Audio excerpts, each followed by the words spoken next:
Hello, my name is Sarah Ahmed. I just finished my first semester with CodePath and I'm excited to hopefully maybe come back next semester as a TF. So the first prompt was asking us that if someone came to me for help and I didn't know the answer, what would I do? So I would section this off into two different types of questions. One question would be a syntax question, something straightforward like, does this work? Does this function exist? Can I write this code? For that, I have resources I like to go to, such as W3 Schools or Greeks for Geeks that are really good for Python. So I would go there and get them the answer and point them to those resources as well, so they could go to them in the future if they have that problem again. The second type of question is if they've already started coding and they got to a certain point, now they're stuck and they're just saying, well, where do I go from here? The first thing I would do for that I find really helpful is I would ask them to walk me through their code step by step through their thought process. I would hope that either A, that would help them remember where they were going to go from there, or it would help them understand what the next step should be.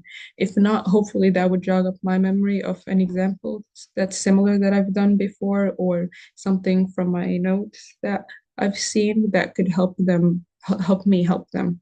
If that doesn't work, I'm very big on notes. So I would look at my notes from training for TF that we would do, or the notes I would take right before the meeting. If I don't find anything there and I'm stuck, in the interest of not wasting their time, the time they could be using to work together and practice their speaking and interviewing, and then I would give them a different problem to work on. I would ask them to go move on to that while I go look for a resource or I go look for a way to help them.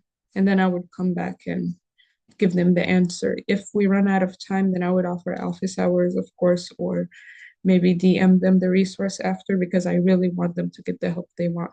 This one is specific to CodePath. If CodePath allows us to, then I would ask another TF or maybe go back to the instructor and ask them for help just so they're getting the help during the meeting. But if CodePath doesn't allow it, I would go out of my way. I would make sure that they have the answer. So it's basically just walk them through it and if not, point them to the right resources.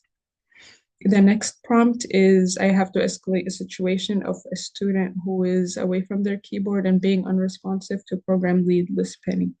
So how I would start this isn't been practiced before, but I would start with a greeting of hello, good morning, good afternoon, whatever it may be. Then I would say what the situation is. I'm writing about an unresponsive student, just so she knows what she's about to read. Then I would give the specifics of I'm a TF for example, tip 101, section 2, Wednesday, excuse the grammar, 8 p.m. class. And I would say student, give their name, was, depending on what I observed, maybe they was on camera, they had their camera on, but not showing their face, their mic was off. I would see if the group mates, maybe their group mates told me that they weren't being cooperative before. They weren't not participating in breakouts for the whole duration since beginning, anything like that, anything I observe, I would just try to give her all the facts of this is why I feel like I needed to escalate the situation to you, and then have her handle it the way she sees fit, and then maybe end it off as a thank you. Yeah. So for the last prompt, this is the technical prompt. We were asked to teach a student about a binary search algorithm, and if we don't find the target in the array, then we return -1. So I'll pause the recording until I set up my working. Okay, so I'll be working with Empire to inspire to promote the students to do the same, but usually I would spend more time on understand, but for the interest of time, I will keep it brief. What we need to know here is pointers. We need to know how to work with pointers, arrays, and we need to know how to work with either iteration or recursion, preferably both. So just to start off with an example, if we had an array that was 1, 2, and 3. Those were the elements. We would need 3 pointers, a left pointer, a right pointer, and a middle pointer. The left pointer would be the first element, so 0. The right pointer would be the last element. So if we needed to write that in code, that would be the length of the array minus 1. But since we know here, I'll just write 2. And for the middle, this we need to remember its length, right, left plus right, integer division. So it's integer division because we can't have an array that has an index of 1.5, or or if we had an array with an even number of elements, then that would help us decide which element to make the middle. And the 0, the 2, and the last formula, these pointers point to the index, not the element itself. So in this example, this would be left, this would be middle, and this would be right. And then we have a target. Let's say the target equals 1. The first thing, we would always compare the element at the index of middle to the target itself. So here 2 is bigger than 1. If the element is too big, we need a smaller element to match the target, we would go to the left because that's where the smaller elements are. And if the element is too small and we need a bigger element, we would go to the right. So if we go to the left pointer stays the same and the right becomes m minus 1. And if it's the opposite, the right would stay the same, the L becomes m plus 1. Because basically we want to move all of the pointers to the other side of middle so that now we're only looking at that section to find the element itself. And then we would have to this is important, we have to remember to reevaluate what middle is so we could find it again. So in this example, now we would see that after we do this, 1 would become also middle and it would become right. So now we would test it again. We would test if the element at middle equals the target, which 1 does equal 1. So we would return middle, which is our index, and we would return target, which is our element. We're also asked to show that if the element is not in the array, we have to return -1. How we would know that? I'll include an example, 0, 2, and then 3. And then our target is 1. We would start off with this being middle. Now we would find that 2 is too big, right? And then this is left, this is right when we compare. So we would have to move everything to the left. Now 0 is also middle and 0 is also right. Now 0, once we compare that with 1, 0 is smaller than 1. So we have to, right stays the same and left has to go to m plus 1.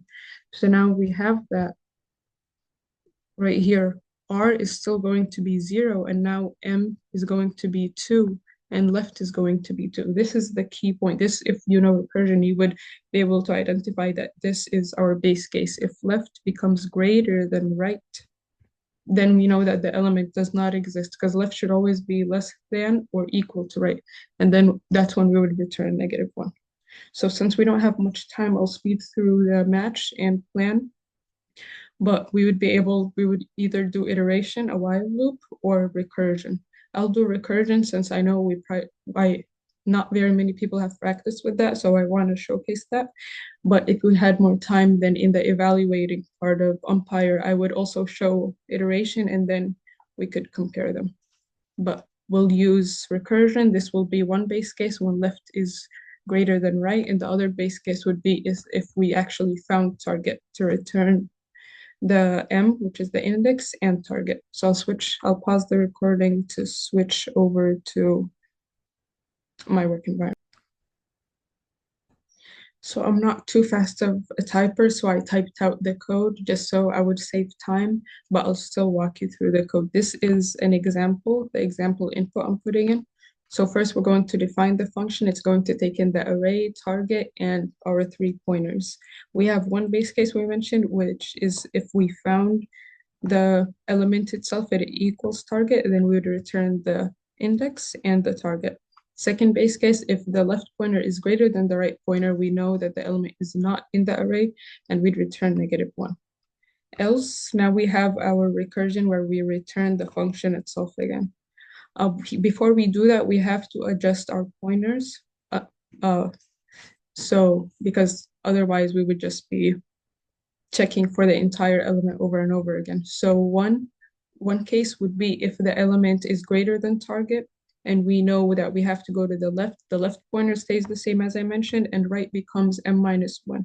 And I made a temp because we have to remember we have to readjust m after all of this. And then else, if the element is smaller than target and we have to go to the right would stay the same, and the left pointer becomes m plus 1. And then after we adjust left and right, we say that m equals left plus right integer division 2. Then we return the function itself with the array, the target, and then our new left, right, and middle pointers. So I included here some input just to test it out. So if we have this and we're looking for 2, we know that 2 is at index 1. So it should return 1 comma 2.